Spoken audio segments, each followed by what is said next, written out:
They wasted no time in sounding out their regular network of informers among the local criminal fraternity, even those who wouldn't normally dream of informing on fellow villains.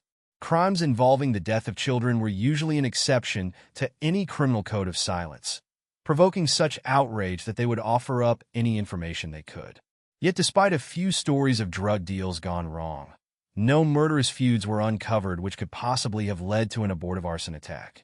When no strong suspect had been identified after nearly 6 months of investigation, the police's informants were begging to be left alone.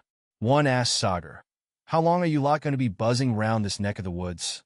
None of us knows nothing and no good jobs are being done with you lot busying about this bloody place day and night. The lads ain't even nicking car radios as long as you lots here. Nobody knows now, nothing. We'd all gladly grass on whoever done it just to get you lot away from here." While Sagar and his team weren't about to lose any sleep over the difficulties they were giving the local petty criminals, in truth they had worried all along about the veracity of the anonymous caller's story about the Rover car. Despite the fact he had been driving himself, at night, with only street lamps to illuminate his view, he went on to identify the color and type of car, the color and style of clothing of the two men down to the buttons on a t-shirt. Several of the things he said did not tally with the known facts about the fire. He was the only person in the area at the time, including a police car, who saw a Rover car in the area or two men like those described.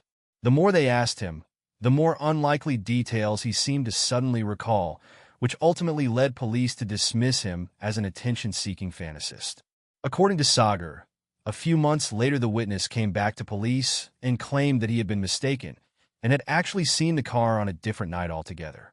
To the police's intense frustration, another lead appeared to have come to nothing.